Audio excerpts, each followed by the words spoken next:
Praise the Lord. आप सबको जय मसीह की। खुदावन यीशु के पाक और जिंदा और जलाली नाम में आप सबको सलाम। Greetings to you in Jesus name. मेरे भाइयों, मेरी बहनों, मैं एक बार फिर से आज बुनियादी शिक्षाओं में, बेसिक टीचिंग्स में मैं आप सबका स्वागत करता हूं। I welcome all of you in Jesus name. हम एवरी मंडे इसी समय एक वीडियो पब्लिश करते हैं जिसमें हम लोगों के सवाल और कुछ ऐसे वचन हम शेयर करते हैं जो बहुत ही बुनियादी, बहुत ही बेसिक होते हैं। आज भी मैं आपके साथ एक बेसिक वर्ड पे ही बात करना चाहता हूं कि जब हमें हर्डल्स आते हैं, जब हमारे जिंदगी में रुकावटें आती हैं, तब हम उस समय हम प्रभु में क्या करें, कैसे बढ़ें। लेकिन इस वर्ड में आने से पहले मैं आप में से हर एक को एक बात के लिए मैं इनकरेज करना चाहता हूं। बाइबल कहती है जब इजराइली जो थे, जब वो मिस्र से निकलकर कनान आ रहे थे, तब रास्ते में उन्होंने खुदा से खाना मांगा था। हम सभी जानते हैं कि परमेश्वर हर दिन आसमान से उन्हें मन्ना देता था और फाइनली 40 साल तक परमेश्वर ने उनको खिलाया।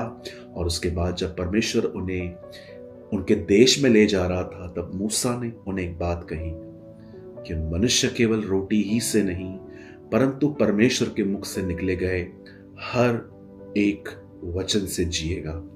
आप जानते हो, परमेश्वर उस मन्ने के द्वारा जो वो नीचे गिराता था, उसके द्वारा वो उन्हें क्या सिखा रहा था? वो उनको समझा रहा था कि जैसे ये रोटी तुम्हें मिलती है और तुम इसे खाकर जीवित रहते हो, वैसे ही अगर तुम हर दिन ऊपर से मेरा वचन पाओ तो तुम जियोगे। मैं आप में से हर एक को कहना चाहता हूं, हर दिन बाइबल को पढ़िए, किसी भी दिन बाइबल को मिस मत करिए। रोज इसे पढ़िए, इसको पढ़ने के बाद उसे मनन करिए। जो कुछ लर्न करते हैं वो नोट डाउन करिए, उसे कन्फेस करिए, अपनी जिंदगी वचन को समझने में व्यस्त करें। जैसे एजरा में लिखा है कि एजरा शास्त्री ने अपना जीवन प्रभु की व्यवस्था को समझने और उसको समझाने के लिए लगा दिया था।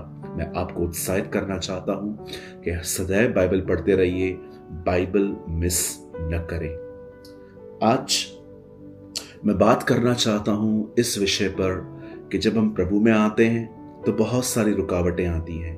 कई बार सबसे बड़ी रुकावट होती है हमारा खुद का शरीर, उसके बाद कभी कभी हमारा माइंड, उसके बाद शैतान, कभी कभी परिवार और कभी कभी चर्च के विश्वासी जो कमजोर होते हैं, कुछ लोग, वो भी हमें डिस्टर्ब करने के लिए यूज किए जा सकते हैं। मैंने इन पांचों चीजों का अनुभव किया है: शरीर, मन, शैतान, परिवार और कमजोर विश्वासी। शैतान किसी को भी इस्तेमाल कर सकता है आपको डिस्टर्ब करने के लिए।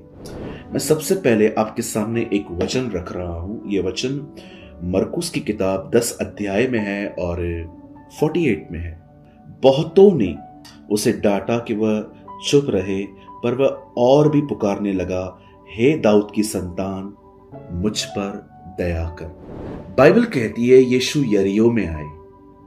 यरीहो एक ऐसा नगर था जो मोस्ट ऑफ टाइम शांत रहता था। यहोशू के समय में परमेश्वर ने इस नगर को बनाने के लिए मना किया था, क्योंकि बहुत सारे अनवांटेड, बहुत सारे गंदे काम उस नगर में होते थे, जादू टोने होते थे, क्योंकि अन्य जातियां वहां रहती थी। परमेश्वर ने उस नगर को बनाने के लिए मना किया था। लेकिन बहुत सालों के बाद जब यीशु वहां से गुजर रहा था, और आप सभी जानते हैं यीशु के साथ एक बहुत बड़ी भीड़ चलती थी, और खुदा का पाक कलाम कहता है, इस भीड़ की आहट एक भिखारी ने सुन ली और उसने किसी से पूछ लिया, क्या हो रहा है? सब तो शांत रहता है यहां, लेकिन आज क्या हुआ है? वो जान गया कि कुछ मूवमेंट हो रही है, वो जान गया कुछ हो रहा है। तब लोगों ने उसे इस दुनिया के सबसे खूबसूरत व्यक्ति का नाम लेके कहा, यीशु नासरी जा रहे हैं। Yes, his name is above all names. His name is a beautiful name.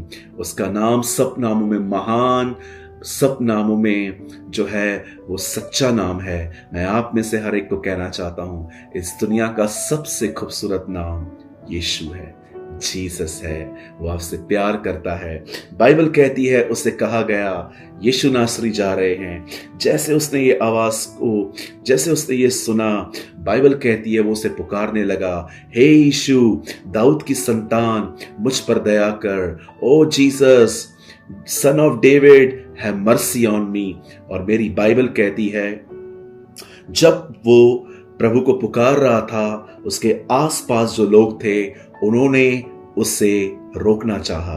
Bible कहती है बहुतों ने उसे डांटा कि वो चुप रहे, पर क्या किया उसने? वो और भी अधिक चिल्लाने लगा। मैं आप में से हर एक को कहना चाहता हूं, जब रुकावटें आए और आगे बढ़िए, रुकिए मत। जब परमेश्वर इस्राएलियों को लेकर मिस्र से लेकर कनान जा रहा था, परमेश्वर के रास्ते में लाल समुंदर आया, यरदन नदी आई, परमेश्वर कहीं नहीं रुका। परमेश्वर आगे बढ़ा और अपने बच्चों को भी आगे ले गया। मैं आप में से हर एक को कहना चाहता हूं, आपका परमेश्वर एक जगह नहीं रुकता, वो चलता रहता है। आप भी उसके तरह बने, कहीं मत रुकें, चलते रहें। बाइबल कहती है यहां पर एक भिखारी को समझ में आ गया कि यीशु मसीह जा रहे हैं और उसने उसको पुकारना स्टार्ट किया। ओ बाइबल कहती है कुछ समय तक प्रभु ने उसकी नहीं सुनी, लोगों ने उसे रोका, लेकिन उसने किसी की बात नहीं सुनी। वो उसे पुकारता रहा, तब तक पुकारता रहा जब तक पुकार यीशु के कानों में नहीं पहुंची। मैं आप में से हर एक को कहना चाहता हूं, जब आप प्रभु में बढ़ेंगे, हर्डल्स आएंगे, रुकावटें आएंगी। मैं आपको सच कहता हूं, आप चर्च जाइए, आपके ऊपर कोई प्रॉब्लम नहीं आएगी। लेकिन अगर आपने चर्च में निर्णय लिया कि मैं प्रभु में आज के बाद बढ़ूंगा, मैं आपको कहना चाहता हूं, पूरा शैतान और नरक आपसे लड़ेंगे, क्योंकि शैतान को कलीसिया जाने वालों से कोई दिक्कत नहीं है, उसे दिक्कत है खुदा के करीब जाने वालों के लिए। मैं आप में से हर एक को उत्साहित करना चाहता हूं, मेरे भाइयों, मेरी बहनों, परमेश्वर में आगे बढ़ना है। ये युद्ध आपका खुद का है। इस युद्ध में कोई आपके लिए प्रार्थना कर सकता है, इससे अधिक वो कुछ नहीं कर सकता। अगर आपका ये सवाल है, ब्रदर मैं भी आगे बढ़ना चाहता हूं, मैं भी आगे बढ़ना चाहती हूं, लेकिन ये नहीं हो पाता है, मैं आपको बताता हूं ये कैसे होता है। जिस चीज को आप ध्यान दे रहे हैं, जिस चीज के बारे में आप सोच रहे हैं, उसे सोचना बंद कर दें। सिर्फ यीशु की ओर निहारें। मत सोचिए लोग आपके बारे में क्या कहते हैं, मत सोचिए वो आपके बारे में क्या सोचते हैं। इवन मैं आपको कहना चाहता हूं, अपनी प्रॉब्लम्स के बारे में भी मत सोचिए, खुदा को दे दीजिए, आगे बढ़िए। हमारी सबसे बड़ी रुकावट हमारा अधिक चलने वाला दिमाग है, जो सारा दिन सोचता रहता है। Whole day our mind is thinking thinking thinking. I want to tell you, move on, आगे बढ़े, रुकिए मत। आप कमजोर नहीं हैं। बाइबल कहती है जो मुझे सामर्थ देता है, मैं सब कुछ कर सकता हूं। मैं आप में से हर एक को कहना चाहता हूं, सुबह उठते हैं ना, सबसे पहले प्रभु से अनुग्रह मांगिए, सहायता मांगिए। उसे कहिए मेरी मदद कर प्रभु, मेरी सहायता कर प्रभु जी, मुझे आगे बढ़ना है। आज मुझे लोगों पर ध्यान नहीं देना, आज मुझे किसी चीज पे ध्यान नहीं देना, मैं सिर्फ और सिर्फ तेरी ओर निहारता रहूंगा और परमेश्वर आपकी सहायता करेंगी। मैं आप में से हर एक को कहना चाहता हूं, लर्न टू डाइवर्ट। आप देख रहे हैं इन दिनों में इंडिया में जगह जगह पर मेट्रो के लिए काम चल रहा है, रेलवे लाइन बिछ रही है, और आप देख रहे हो हर शहर में रास्ते डाइवर्ट किए गए हैं। सामने जाना है लेकिन घूम के जाना पड़ता है। क्यों? क्योंकि रोड डाइवर्ट है, काम चल रहा है। आप भी खुद को डाइवर्ट करें, कहीं और ध्यान दें। पौलुस कहता है जो जो बातें अच्छी हैं मन भावनी है, सुहावनी है, पवित्र है, आदरणीय है और जो प्रशंसा और आदर के लिए हैं, उन्हीं बातों पर ध्यान दो और किसी बात पर नहीं। मैं आप में से हर एक को उत्साहित करना चाहता हूं, my brothers and sisters, learn to divert. अपने हर्डल्स को ना देखें। इस भिखारी को फाइनली, इस बैगर को यीशु ने सुना। यीशु ने उससे कहा, उसे बुलाओ। उन्हीं लोगों ने जो उसको डांट रहे थे, वही लोग उसे आगे ले गए। अगर आपकी जिंदगी में रुकावटें आ रही हैं, फिर भी आप आगे बढ़ते जा रहे हो, मैं आपको कहना चाहता हूं, परमेश्वर आने वाले समय में सारी चीजों को आपके हिस्से में ले आएगा। वो सारी चीजों में आपको फेवर दिलाएगा। ये वही लोग हैं जो उसको डांट रहे थे, और वही लोग उसे यीशु के पास ले गए और यीशु ने उसे खूबसूरत आंखें दी और उसने अपनी आंखों से यीशु मसीह को देखा। My brothers and sisters, look unto Jesus, walk after him.